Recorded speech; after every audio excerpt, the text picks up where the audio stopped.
Finally, Kenya's request to have the Assembly of States Parties discuss Rule 68, which now allows prior recorded statements of witnesses to be introduced as evidence in court after the 2013 amendment, has been granted.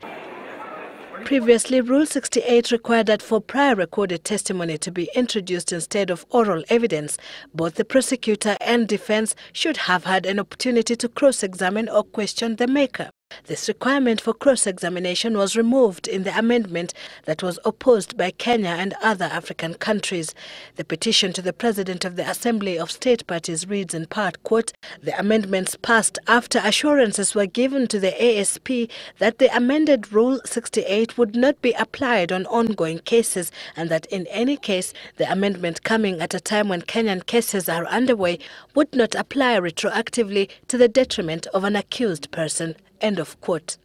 The prosecutor of the ICC, however, later requested the pretrial chamber to allow her to introduce prior recorded statements of witnesses who had recanted their testimonies or withdrawn from the case, invoking the amended rule. The chamber granted her request, raising an uproar inside and outside the courtroom. This unprecedented petition to the Assembly should send a clear and unambiguous signal that this matter of the Kenya case requires the direct, unfettered and decisive attention of the Assembly, its bureaus and its executive. The letter goes on to state.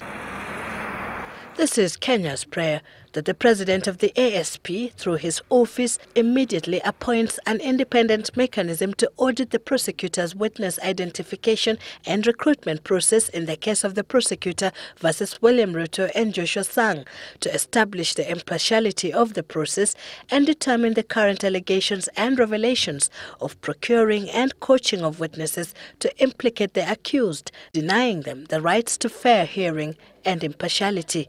They now want the ICC to suspend the cases of the two Kenyans while awaiting determination of this independent audit. South Africa has also requested that AU's request for a deferral of President Omar al-Bashir's case be added to the agenda of next month's ASP conference in the Netherlands.